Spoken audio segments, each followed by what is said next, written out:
Hallelujah. सभी को जय मसीह की। प्रभु आपको बहुत आशीष दे। आज एक बार फिर प्रभु का धन्यवाद करता हूं कि प्रभु ने समय दिया आप लोगों के साथ बैठने के लिए, कुछ वचन को साझा कर सकें। और मैं अमरीक जॉय और मेरा channel Hindi Punjabi Bible study Amrik Singh, इस चैनल को अगर आपने अभी तक सब्सक्राइब नहीं किया तो आप मेरे चैनल को सब्सक्राइब करें और जो बेल आइकॉन आप उसको टच करें कि जब भी कोई नया वीडियो अपलोड हो उसका नोटिफिकेशन, उसकी जानकारी आपको तुरंत मिलने पाए। तो प्रभु का धन्यवाद करते हैं और हम परमेश्वर के वचन से कुछ देखेंगे। वचन को बहुत ध्यान से सुनना, क्योंकि हम जो अभी समय देख रहे हैं, जिस तरह के हालात देख रहे हैं, तो उन हालातों में हमें जीने के लिए, उन हालातों में हमें प्रभु यीशु मसीह में बने रहने के लिए तो वचन की बहुत जरूरत है। तो इसलिए आज परमेश्वर का वचन हमसे क्या बातचीत करना चाहता है उसको बहुत ध्यान से सुने। और मैं आपके लिए पढ़ूंगा वचन नए नियम से गलातियां उसका 4 अध्याय और उसका 28 से लेकर उसके 31 तक। गलातियों उसका 4 अध्याय उसका 28 से उसके 31 वचन तक। हे भाइयों, हम इसहाक के समान प्रतिज्ञा की संतान हैं, और जैसा उस समय शरीर के अनुसार जन्मा हुआ आत्मा के अनुसार जन्मे हुए को सताता था, वैसे ही अब भी होता है। परंतु पवित्र शास्त्र क्या कहता है? दासी और उसके पुत्र को निकाल दे, क्योंकि दासी का पुत्र स्वतंत्र स्त्री के पुत्र के साथ उत्तराधिकारी नहीं होगा। इसलिए हे भाइयों, हम दासी के नहीं परंतु स्वतंत्र स्त्री के संतान हैं। तो प्रभु आपको इस वचन से बहुत आशीष दे और वचन को बहुत ध्यान से सुनना। इस वचन की तरफ अपना ध्यान बना के रखना, क्योंकि हमें इस वचन को जानना हमारे लिए बहुत ही जरूरी है। क्योंकि इस वचन से अगर हम जान जाएंगे, सीख जाएंगे, तो आने वाले दिनों में हम इस वचन के अनुसार अच्छे से चल पाएंगे। क्योंकि अगर वचन हमें याद रहेगा तो हम उसको अच्छे से मान सकते हैं। और क्या होगा, कैसे होगा, कब होगा, हमारे साथ क्यों होगा, हाँ, ये बात बहुत जरूरी है हमारे लिए कि हम इसको जान सकें। और बाइबल में ऐसा लिखा है कि जितने लोग भक्ति के साथ उम्र काटना चाहते हैं, जीवन जीना चाहते हैं, उन सभी का स्तव होगा। जी हाँ, वो सभी लोग प्रभु यीशु मसीह के नाम से उनकी निंदा होगी, उनको परेशान किया जाएगा। तो उसका कारण क्या है? तो बात को बहुत ध्यान से सुनना। और जो वचन पढ़ा था गलातियों 4 उसका 28 से 31, उसका 29 वचन पढ़ूंगा आपके लिए। और जैसा उस समय शरीर के अनुसार जन्मा हुआ आत्मा के अनुसार जन्मे हुए को सताता था, वैसा ही अब भी होता है। तो देखो, ये बहुत समय पहले की बात है, प्रभु यीशु मसीह के आने से भी पहले की बात है। जब अब्राहम को एक बेटा हुआ था उसकी दासी से, तो वह बेटा काफी जवान हो चुका था, लेकिन 100 साल की उम्र में अब्राहम को बेटा हुआ था इसहाक। तो जो इसहाक था वो तो वचन के द्वारा पैदा हुआ था, उसको बोलते हैं वचन की संतान। लेकिन जो दासी से पैदा हुआ था, मतलब वो परमेश्वर की ओर से नहीं था। मतलब जो जिस बेटे के बारे में परमेश्वर ने बोला था, ये बेटा वो नहीं था तो अब्राहम का ही बेटा, लेकिन ये बेटा वो नहीं था। लेकिन जो अब्राहम का बेटा था वो था इसहाक। अगर आज आप किसी से बात करो तो उसको पूछो अब्राहम के कितने बेटे थे, तो सभी लोग यही बोलेंगे, एक इसहाक। तो क्या जो इस्माइल था वो अब्राहम का बेटा नहीं था तो वो भी, लेकिन लोग उसको ऐसा नहीं बोलते, क्योंकि जो इसहाक है उसको बोलते हैं वचन, जो वचन परमेश्वर ने अब्राहम को दिया था, और वो वचन की संतान है। तो उसके बारे में ऐसा लिखा है कि और जैसा उस समय, हाँ, शरीर के अनुसार जन्मा हुआ आत्मा के अनुसार जन्मे हुए को सताता था। मतलब जो शरीर के अनुसार जन्मा था, कौन जन्मा था? वो तो इस्माइल जन्मा हुआ था। इस्माइल शरीर के अनुसार पैदा हुआ था, और आत्मा के अनुसार जन्मे हुए को सताता था, उसको परेशान करता था, उसको उसका सताव किया करता था। वैसा ही अब भी होता है, वैसा भी अब भी होता है। तो बात को बहुत ध्यान से सुनना। ये बरसों समय पहले की बात है कि जो आत्मा के द्वारा पैदा हुआ था उसको शरीर के अनुसार जन्मा हुआ एक इंसान सताता था, तो वैसा अब भी होता है। अब भी होता है मतलब ये तो बहुत समय की पहले की बात है। इसहाक भी चला गया, उसका बेटा सॉरी उसका भाई जो इस्माइल था वो भी चला गया, अब्राहम भी चले गए, तो अब कैसे हो सकता है? जी हाँ, वो अब भी होता है। और बाइबल में ऐसा लिखा है कि जितने लोग प्रभु यीशु मसीह के ऊपर विश्वास करते हैं, परमेश्वर ने उनको अपना पुत्र होने का हक दिया है। और जिनको पुत्र होने का हक दिया है मतलब वो विश्वास करता है, और जो विश्वास करेगा वो पश्चाताप करेगा। जो पश्चाताप करेगा वो बपतिस्मा लेगा, और जो बपतिस्मा लेगा वो क्या करेगा? वो पापों की क्षमा पालेगा, और उसके बाद उसको पवित्र आत्मा मिल जाएगा। और मैं अगले वचन पढ़ी देता हूं, यूहन्ना की अंजील, यूहन्ना रचित सुसमाचार, हाँ यूहन्ना रचित सुसमाचार, उसका पढ़ूंगा आपके लिए मैं,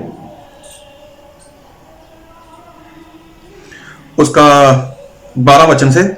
परंतु जितनों ने उसे ग्रहण किया उसने उन्हें परमेश्वर की संतान होने का अधिकार दिया, अर्थात उन्हें जो उसके नाम पर विश्वास रखते हैं, वह ना तो लहू से, देखिए यहां पर लिखा हुआ है, वह तो ना लहू से, ना शरीर की इच्छा से, ना मनुष्य की इच्छा से, परंतु परमेश्वर से उत्पन्न हुए। मतलब जो इंसान विश्वास करता है वो कहां से पैदा हो जाता है? वो परमेश्वर से उत्पन्न हो जाता है। आप लोग विश्वास करते हो, अभी आप लहू से नहीं हो, अभी आप मांस से नहीं हो, अभी आप इंसान की इच्छा से नहीं हो, अभी आप कहां से हो? अभी परमेश्वर की इच्छा से पैदा हुए हो। आप वचन से पैदा हुए हो। वचन से पैदा हुए मतलब वचन के अनुसार जीवन जी रहे हो। परमेश्वर जैसा जैसा चाहते हैं आप वैसा वैसा करते हो।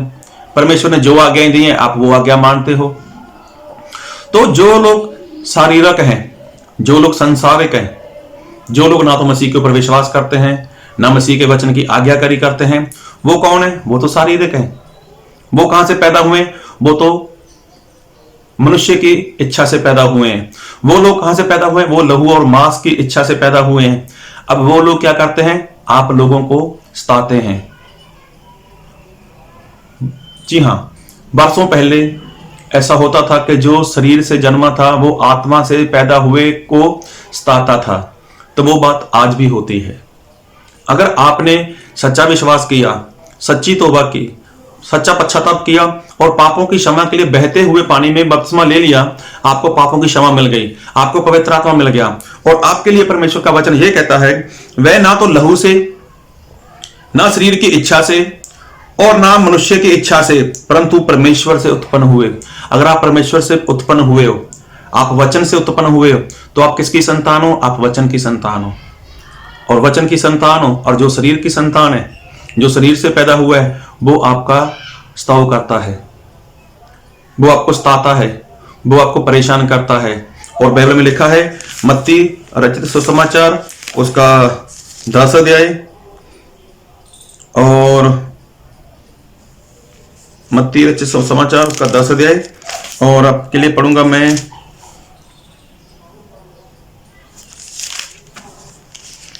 मत्ती रचित सुसमाचार उसका 5 अध्याय, और उसका पढ़ेंगे हम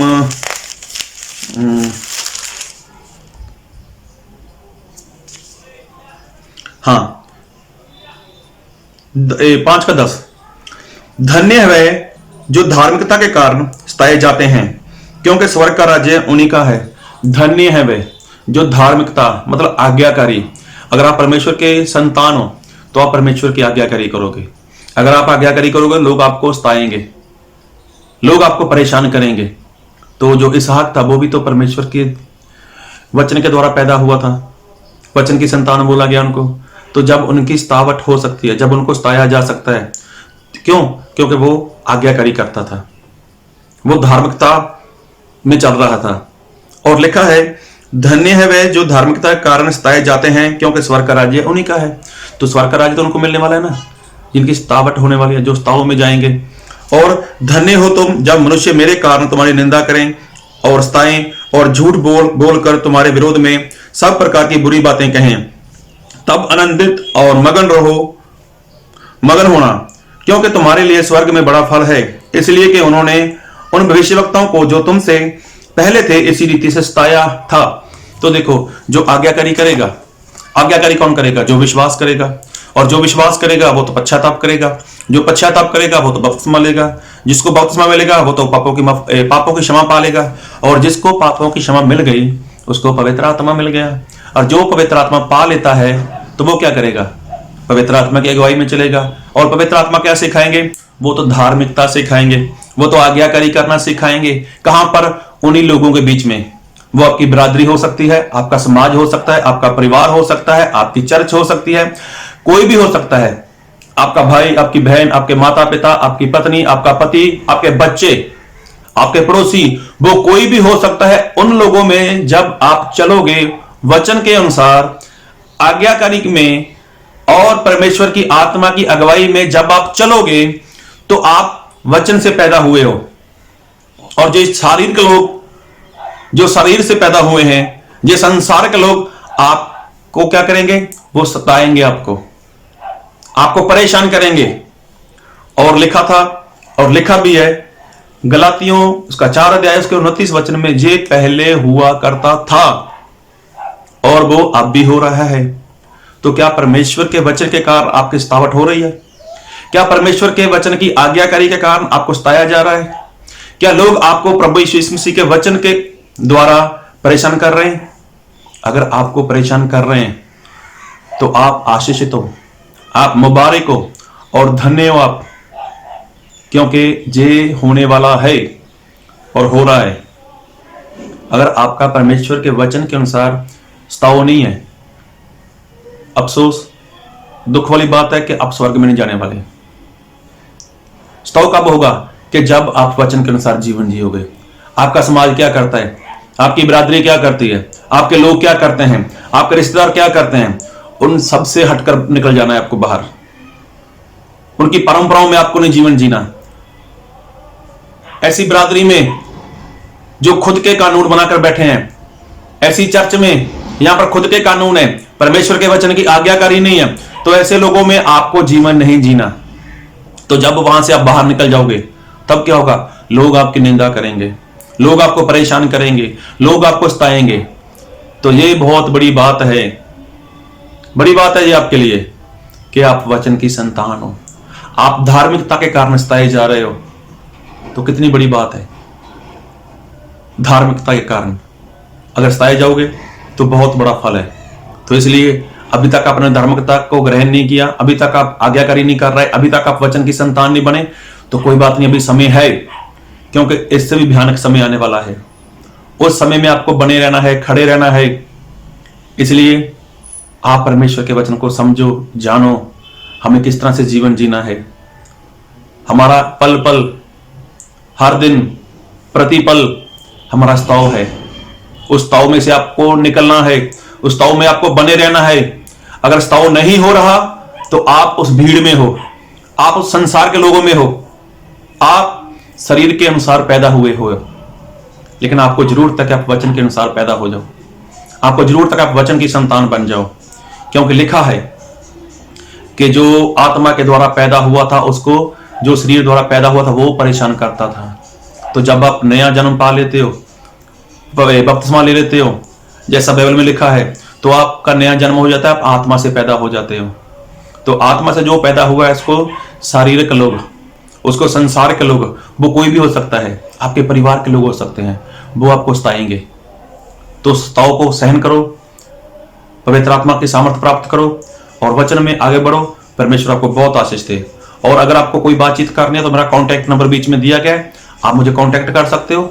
प्रभु यीशु मसीह हमारी सहायता करेंगे। ओके, जय मसीह की, हालेलुया।